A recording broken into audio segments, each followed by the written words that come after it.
Liquor scam కేసులో ACB court కాసేపట్లో తీర్పు వెలువరించనుంది. వైసీపీ ఎంపీ మిథున్ రెడ్డికి బెయిల్ ఇవ్వాలా లేదా రిమాండ్ కు పంపాలా అన్న విషయంపై క్లారిటీ రానుంది.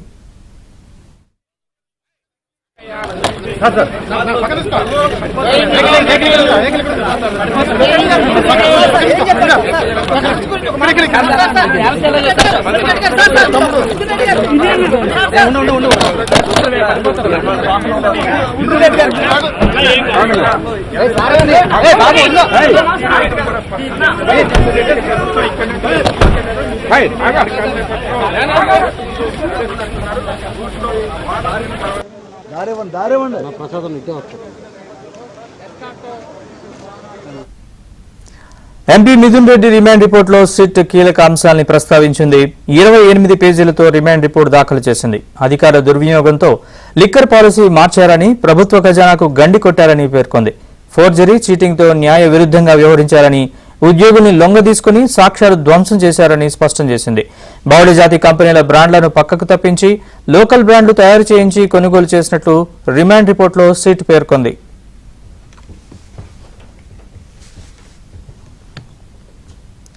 MP Mithun Reddy remand report, అలాగే బెయిల్ ఇస్తారా లేదా రిమాండ్కు పంపిస్తారా దానికి సంబంధించిన పూర్తి వివరాలు మా ప్రతినిధి సత్య లైవ్లో అందిస్తారు. సత్య, చెప్పండి పూర్తి వివరాలు.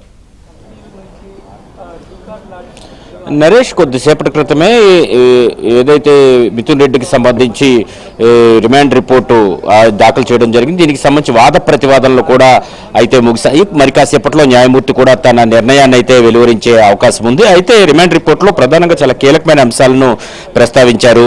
అనుచిత లబ్ధి పొందడం, ముడుపులు, కిడ్ బ్యాగ్స్ పొందడం, కుంభకోణంలో ఈ మొత్తం వ్యవహారంలో మిథున్ రెడ్డి చాలా కీలక పాత్ర పోషించారు. మొదటి మీటింగ్ నుంచి ఆఖరి మీటింగ్ వరకు మొత్తం అన్ని మీటింగుల్లో కూడా మిథున్ రెడ్డి భాగస్వామిగా ఉన్నారు. ఆయన ఈ వ్యవహారంలో పూర్తి అన్ని విషయాలు కూడా మిథున్ రెడ్డికి తెలుసు. ఎవరైతే ఫైనల్ లబ్ధిదారు ఉన్నారో బిగ్ బాస్, అతని కంటే ముందున్న లబ్ధిదారు మిథున్ రెడ్డి అని కూడా సిట్ పేర్కొనడం జరిగింది. అధికార దుర్వినియోగం చేసి మద్యం విధానంలో మార్పులు చేర్పులు చేశారు. అదేవిధంగా అధికారులు లొంగ తీసుకుని తాము అనుకున్న అంశాలను ముందుకు తీసుకెళ్లగలిగారనే విషయాన్ని కూడా ప్రధానంగా పేర్కొనడం జరిగింది.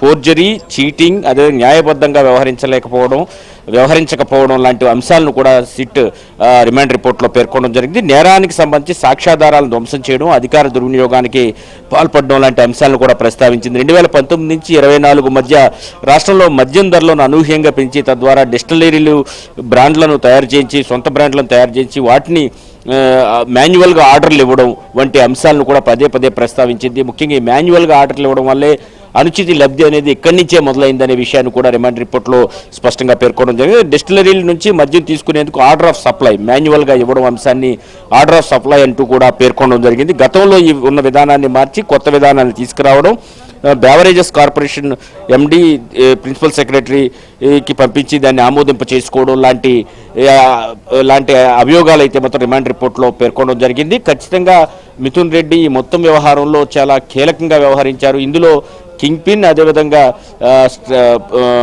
మొత్తం వ్యవహారాన్ని నడిపించిన వ్యక్తి, అదేవిధంగా బిగ్ బాస్, ఈ ముగ్గురులో కింగ్ పిన్ అయితే కనుక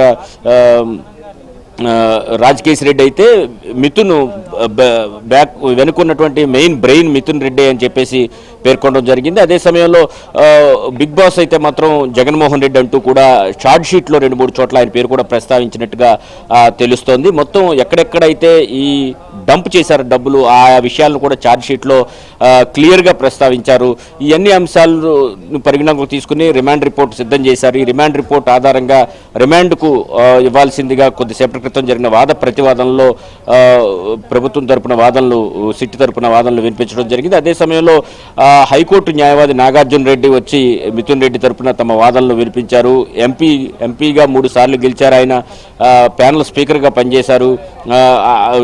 పార్లమెంట్ సమావేశాల ముందు అరెస్ట్ చేశారు లాంటి అంశాలను ప్రస్తావించారు. అయితే ఎక్కడా కూడా రిమాండ్ను అయితే వ్యతిరేకించినట్టుగా ఏం కనిపించలేదు వాద ప్రతివాదనల సమయంలో. అయితే నెల్లూరు జైలుకు తరలించాలి, తనకు వై+ కేటగిరీ భద్రతను కల్పించాలి, ఇలాంటి ఇంటి నుంచి భోజనం అందించాలి, ములాఖాత్లు ఇవ్వాలి, ఇలాంటి అంశాలను మాత్రమే వాద ప్రతివాదనల సందర్భంగా పేర్కొన్నారు. అయితే దీన్ని అన్నింటినీ కూడా ప్రభుత్వం తరపున న్యాయవాది వ్యతిరేకిస్తూ ఖచ్చితంగా గుంటూరు లేదా విజయవాడ, అప్పటి వరకు ఉన్నటువంటి నిందితులందరూ కూడా విజయవాడ, గుంటూరు జైల్లోనే ఉన్న నేపథ్యంలో రేపు కస్టడీ కోరినప్పుడు అంత దూరం జైల్లో ఉంచితే కనుక ఇబ్బంది ఉంటుందనే అభిప్రాయం అయితే వ్యక్తం చేశారు. ఇరువైపుల వాదనలు కూడా పూర్తి స్థాయిలో విన్న న్యాయమూర్తి మరి కాసేపట్లో తన నిర్ణయాన్ని అయితే వెలువరించబోతున్నారు. ఆయన్ను రిమాండ్ విధిస్తారా లేదా ఏం చేయబోతున్నారు అనేది న్యాయమూర్తి నిర్ణయం మీద ఆధారపడి ఉంటుంది. మరి కాసేపట్లో ఆ నిర్ణయం అయితే వెలువడబోతుంది. అయితే ఈ మొత్తం మద్యం కుంభకోణానికి సంబంధించి దేశంలోనే అతిపెద్ద మద్యం స్కామ్గా సిట్ పేర్కొంది. 3,200 కోట్ల రూపాయల పైచిలకు